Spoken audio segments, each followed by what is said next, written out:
journal vous est offert par le FPI, Fonds des promotions de l'industrie, votre partenaire privilégié pour la réussite de vos projets.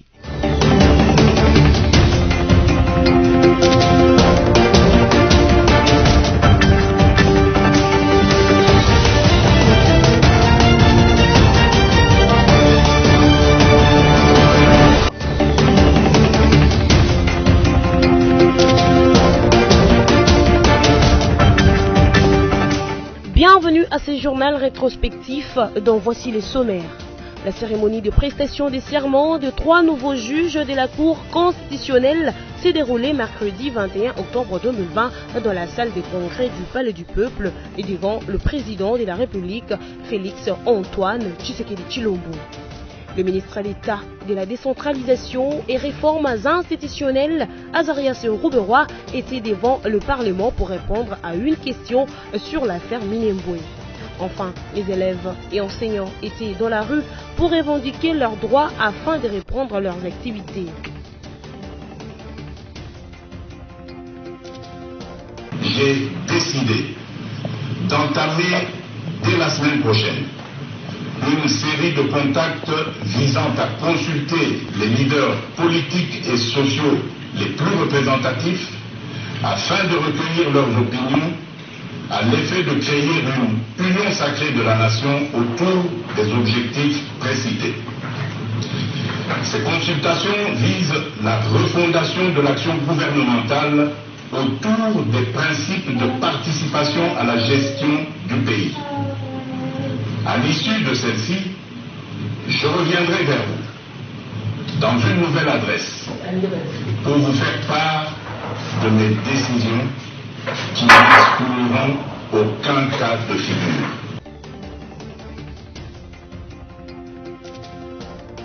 C'était en présence du chef de l'État Félix Tshisekedi qu'un protocole d'accord a été signé entre les sociétés allemandes et les 4 ministères de la RDC, à savoir le ministère de Budget, de Finances, de Portefeuille et de Transport, le mardi 20 octobre 2020 à la Cité de l'Union africaine pour la construction des infrastructures forestières en RDC et la modernisation de 5033 km de chemins de fer gérés par la Société congolaise de transport et de port SCPT et l'ex-ONATRA. De cours et de 25 milliards de dollars américains, un projet de 30 ans, fruit de voyages de travail de Félix Tshisekedi à la République allemande. Il va y avoir la construction, la modernisation de 5033 km déjà sous gestion de la SCPT, ex-ONATRA, SNCC et CFU, et la construction de nouvelles autres infrastructures ferroviaires. Ça fera au total 10 000 km de rails.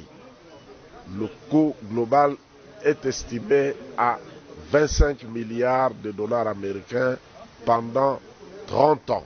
Ce projet pourrait réunir tout le 26 provinces de la RDC par la voie ferroviaire. Dès que les partenaires ils rentrent maintenant, ils vont mobiliser les fonds, ils vont nous amener des études de faisabilité, on va s'asseoir ensemble et les travaux pourront commencer. Ils ont l'ambition de relier toutes les 26 provinces par voie ferroviaire. Ce projet contribuera à redynamiser les entreprises ferroviaires et de donner de l'emploi aux Congolais.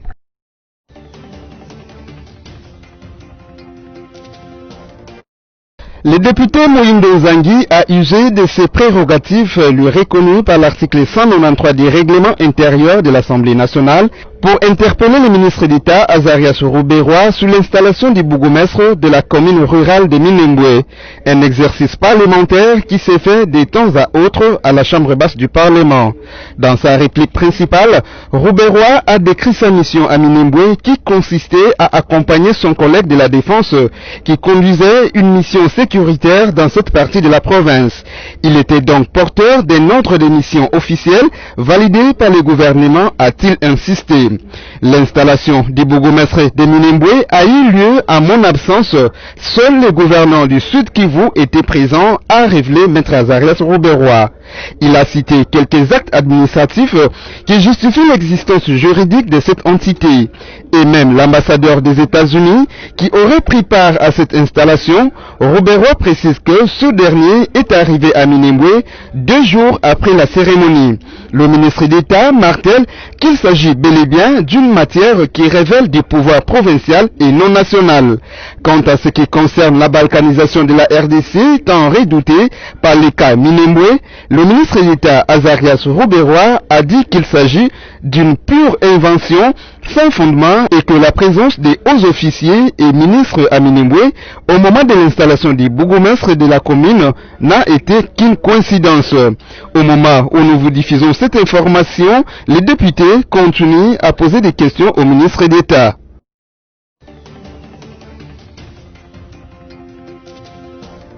Moi, Dieudonné Kamoulé Tabadiba, je jure solennellement. Ces faits, les 3 juges nommés par ordonnance présidentielle du 17 juillet ont prêté serment devant le chef de l'État au cours d'une cérémonie organisée dans la salle des congrès du Palais du Peuple. Il s'agit des juges Kalouba Dieudonné, Kaloumé Alphonsine et Dieudonné Kaloumuta Badibanga. Une brève cérémonie qui s'est déroulée en l'absence de Janine Mabunda et d'Alexis Tambwe Mwamba, respectivement président de l'Assemblée nationale et président du Sénat, tous 2 membres du Front commun pour le Congo FCC. Le Premier ministre Sylvestre Ilunga Ilunkamba n'était pas non plus présent dans la salle. Certains cadres du FCC, comme le gouverneur de la ville de Kinshasa, Jean Ngobila, étaient tout de même présents. Cependant, certains observateurs pensent que le chef de l'État, Félix Tshisekedi, a violé la Constitution et que le Conseil supérieur de la magistrature n'avait pas désigné des nouveaux juges car les mandats de ceux qui sont remplacés n'étaient pas encore effectifs. Notons que l'absence de certains diplomates accrédités a été observée dans la salle.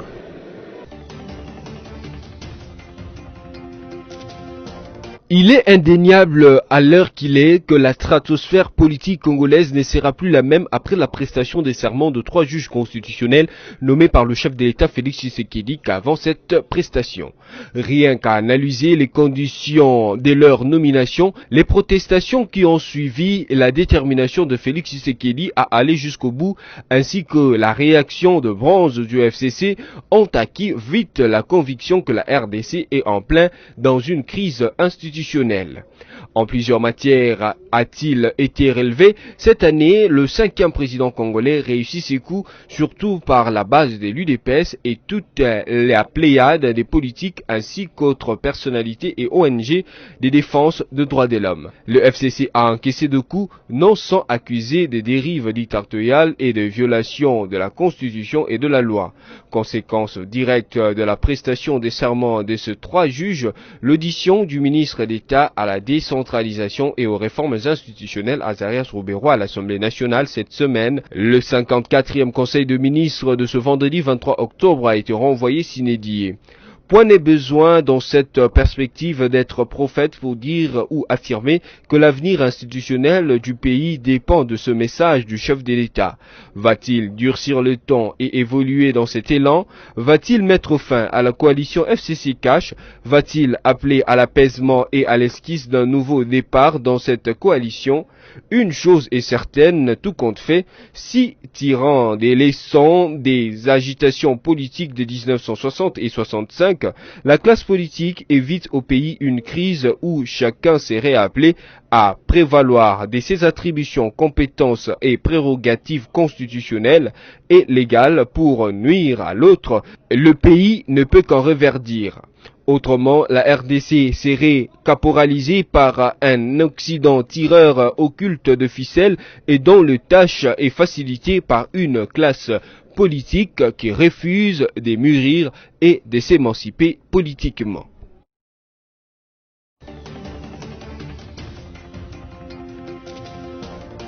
Plusieurs réactions ont été enregistrées après la prestation des serments des nouveaux juges de la Cour constitutionnelle. D'abord celle de maître Jean-Claude Katende de la ZADO qui fustige le fait que les militants de l'UDPS et entonner l'hymne de leur parti dans l'hémicycle du Palais du Peuple. L'UDPS exagère. On ne peut pas entonner l'hymne d'un parti politique dans une cérémonie qui concerne la République. C'est une attitude que je condamne avec fermeté, a-t-il tweeté, et d'ajouter que la République n'appartient pas à l'UDPS. On n'a pas combattu l'ancien régime pour vivre ça. Patrick Kanga du PPRD est revenu sur les discrédits de la haute cour qui a autorisé cette cérémonie. Toutes les requêtes disposées à la Cour constitutionnelle actuelle devraient être retirées.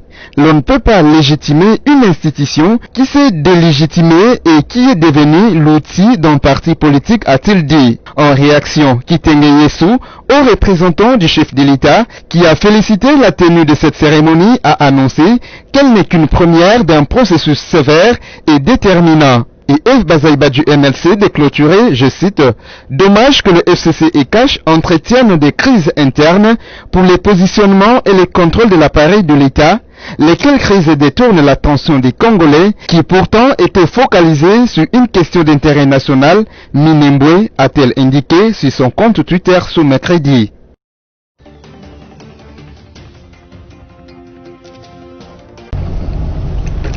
Une semaine durant, la délégation mixte composée des ingénieurs égyptiens et kosovars, des experts du FPI et de la province du Kasaï oriental ont effectué des descentes sur le terrain afin de collecter des données techniques complémentaires devant conduire à l'élaboration des études de faisabilité finale pour la matérialisation rapide de plusieurs projets d'infrastructure que le FPI va exécuter dans cette partie de la République démocratique du Congo dans le cadre du programme présidentiel de lutte contre la pauvreté et les inégalités sociales.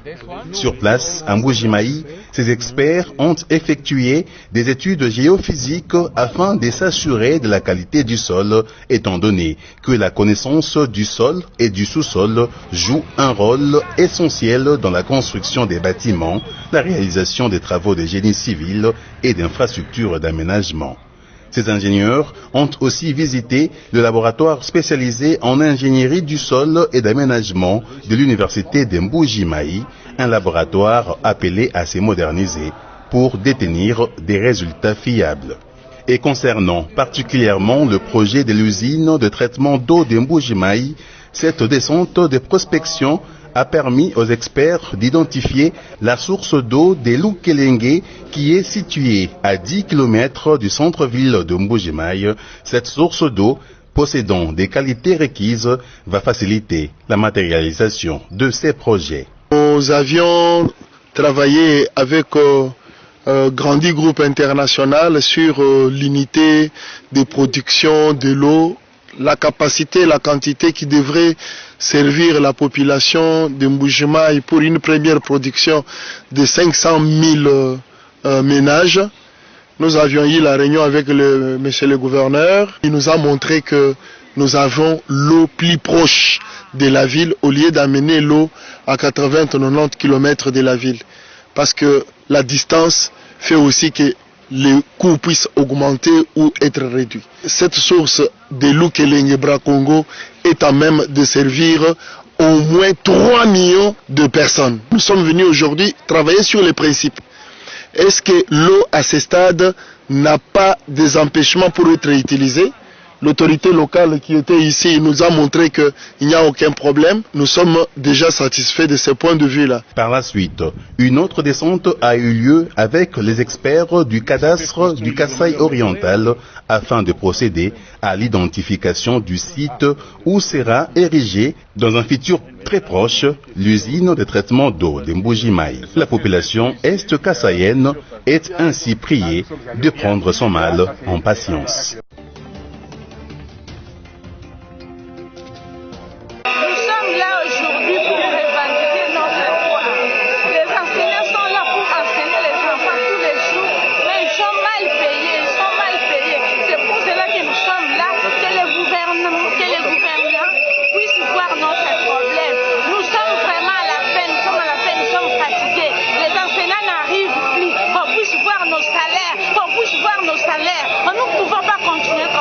Notre manifestation d'aujourd'hui consiste à demander à son Excellence ministre d'État, ministre des DPC, d'annuler tous les arrêtés qu'il a signés et qui ont augmenté illégalement le nombre de bureaux gestionnaires, les antennes CERNI, les antennes SECOPE.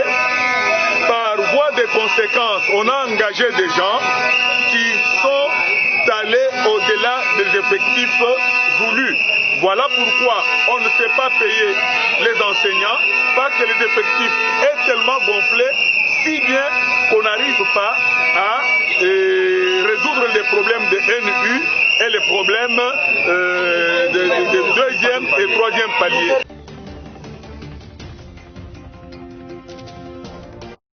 Les jeunes élèves du lycée Bolingani étaient nombreuses dans la rue la journée du lundi 19 octobre pour porter haut leurs revendications concernant la non-effectivité des cours depuis la rentrée des classes de l'année scolaire 2020-2021. Les ayant rencontrés, le ministre de l'enseignement primaire, secondaire et technique, Willy Bakonga, a tendu l'oreille à ces jeunes filles tout en rassurant les parents, les élèves, les enseignants ainsi que les chefs d'établissement de l'engagement constant et indéfectible du président de la République à pouvoir relever le défi de la gratuité de l'enseignement en République démocratique du Congo.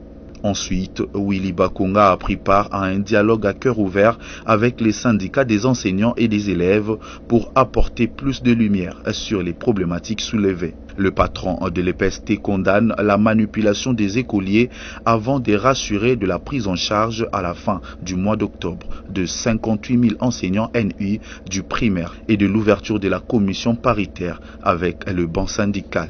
Notez que depuis la rentrée scolaire 2020-2021, le 12 octobre dernier, les cours ne sont toujours pas dispensés dans certains établissements concernés par la gratuité des frais décrétée par le chef de l'État.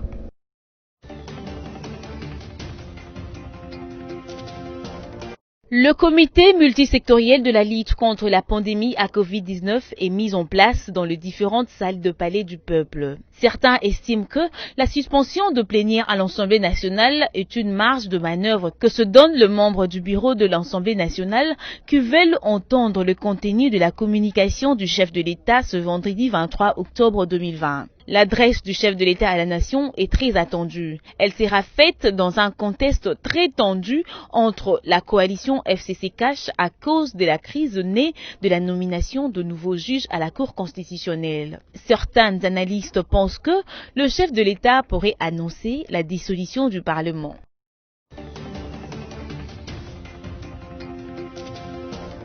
Les ambassadeurs extraordinaires et plénipotentiaires du Royaume d'Espagne et de la République hellénique en RDC ont été reçus lundi 19 octobre 2020 par la ministre des Affaires étrangères Marie Tumbanzeza. Carole Robles Fraga et Caroline Calliope Penny sont venus présenter à la chef de la diplomatie congolaise le copie figurée leur lettre de créance. Il faut noter que aucune déclaration n'a été faite par les deux diplomates accrédités en RDC à l'issue de ces réceptions. Signalant par ailleurs que les lettres de créance est un document officiel qu'un chef d'État ou du gouvernement signe et confie à l'ambassadeur qu'il vient de nommer afin que ce dernier remette au chef d'État du gouvernement ou du ministre des Affaires étrangères du pays hôte.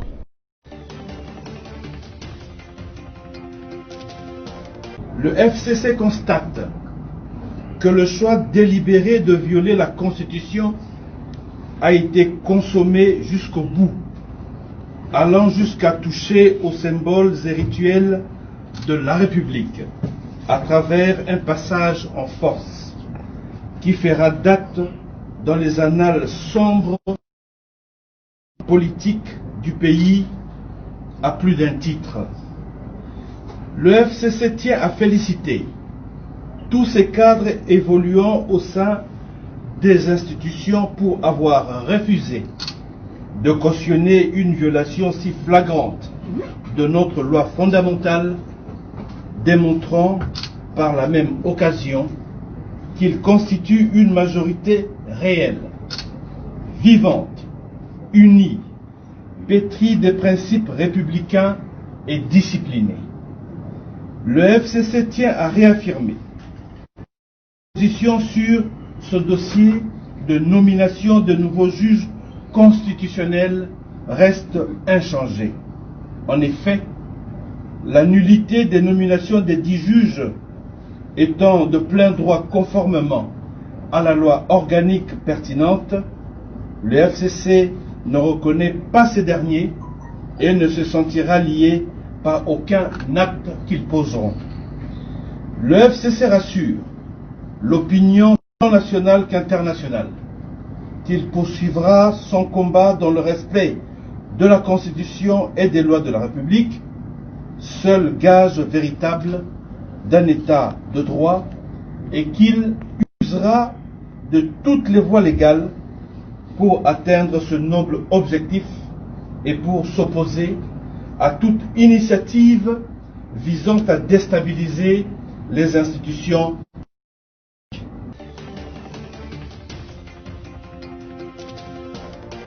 Dans ce documentaire intitulé Francesco, réalisé par Eugénie Ouski, le souverain pontife dit clairement être favorable à la possibilité d'union civile par les couples homosexuels. Cette position se situe dans la ligne de pensée qu'il avait déjà exprimée par le passé, mais jamais en tant que pape. Devant la caméra, le pape François déclare que les homosexuels ont le droit à une famille. Ils sont les enfants des dieux, ils ont droit à une famille. Personne ne devrait être rejeté ou accablé pour son homosexualité. Selon les propos rapportés par NBC News, le pape François renchérit en indiquant ce qu'il faut créer, et c'est une loi d'union civile. De cette manière, ils sont couverts légalement. J'ai pris position en faveur de cette initiative, a-t-il conclu.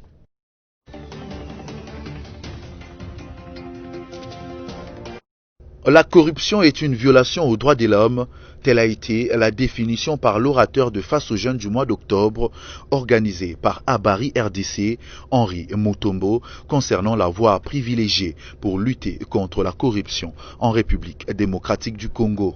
L'homme a tout d'abord contextualisé la corruption en RDC tout en soulevant la confusion que fait la jeunesse congolaise entre la course au diplôme plutôt qu'aux compétences. Il a ensuite indiqué qu'une nation s'est construite un milieu d'apprentissage où il est hors de question d'y laisser la corruption trouver domicile. La corruption retarde le développement d'une nation. La corruption met à genoux notre pays. Et nous en avons les exemples patents. Regardez aujourd'hui où se trouve la RDC. Cela est dû essentiellement à cause de la corruption. D'où le besoin pour nous de connaître et de comprendre que aussi longtemps que cette corruption continuera à faire son bon nombre de chemin, nous ne verrons jamais la matérialisation de cette vocation, de cette prophétie. Face à une vague de questions de l'assistance, désireuse de voir le pays éradiquer définitivement ce phénomène, l'orateur a proposé plusieurs voies de sortie pour ne plus parler de la corruption dans tous les domaines de la société congolaise. Le risque zéro, statistiquement, n'existe pas pour éradiquer la corruption, mais c'est par la sensibilisation d'abord. Par la sensibilisation, par le plaidoyer, parce que, vous savez, il faut sensibiliser les gens pour leur dire voici les méfaits de la corruption et voici les conséquences de la corruption quand on la pratique. D'accord? Et aussi, quand on parle du plaidoyer, c'est pour l'amélioration de conditions de travail des gens, c'est pour l'amélioration de conditions de vie des gens. De telle enseigne que, évidemment, qu'ils soient mis dans des bonnes conditions qui leur permettent de ne pas avoir un œil ou de ne pas être attirés par la corruption. C'est avec une photo de famille que s'est clôturé ces cadres d'échange fructueux qui a pour objectif de combattre la corruption sous toutes ses formes en République démocratique du Congo.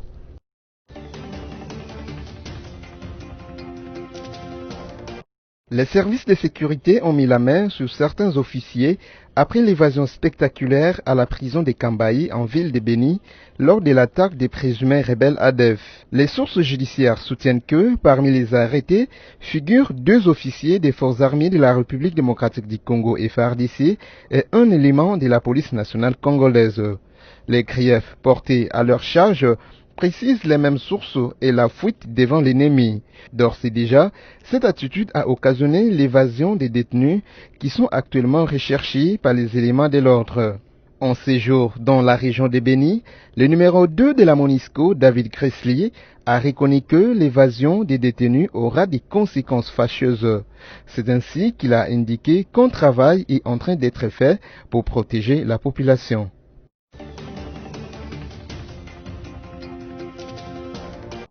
La culture de la démission, c'est des gens loyaux, donc quelqu'un qui est en train de faire un travail, s'il sent que ça ne va pas aboutir ou il sent qu'il y a des pesanteurs qui empêchent la réalisation, honnêtement, on peut déposer sa démission. Mais après, les vraies motivations liées à sa démission, il les donnera lui-même le lundi. Mais ce qui est vrai, c'est qu'il a déposé, le conseil d'administration a pris acte et lui a demandé d'ailleurs de continuer de gérer le club en attendant la mise en place d'un nouveau comité. Il faut dire que ce n'est pas un problème d'aujourd'hui. La démission est déposée avant même les derniers matchs que le Daring a joué. C'est les 12, si vous avez possession des documents. Donc, il a exprimé clairement ses ambitions. Il a essayé de faire ce qu'il a pu faire et après il estime à ce niveau que ce n'est peut-être pas assez pour atteindre ses objectifs. Après, il faut toujours laisser aux gens en fait la liberté de décider ou de choisir les orientations qu'ils ont. Donc, et comme le conseil d'administration a entériné, nous n'avons fait que prendre acte et nous attendons de lui-même, comme je vous ai dit ce lundi, qu'il explique les vraies motivations ou les aspirations qui ont poussé avec l'acte. Le conseil d'administration, là, lui a demandé de continuer à gérer le club. Après, il y a 20 minutes avant cet entretien, il a été à l'entraînement avec le joueur. L'équipe est en train de se préparer pour son match du dimanche. Donc, ce n'est pas des démissions genre lâcher l'équipe dans la rue. Non. C'est une demande officielle au conseil d'administration. Après, le conseil d'administration exige naturellement que celui qui a les commandes à continuer à presser en attendant les candidatures, bien sûr, pour l'organisation des probables élections qui vont devoir placer à la tête de Daring un autre dirigeant.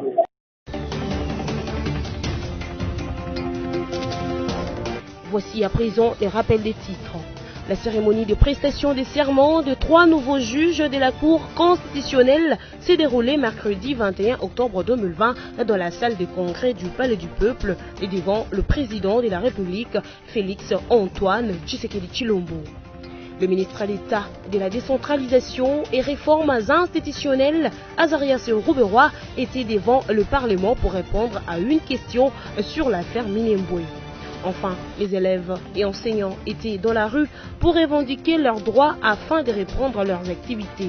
C'est la fin de cette édition rétrospective. Merci de nous avoir suivis. Restez fidèles au programme de BSC Télévision et bon week-end chez vous.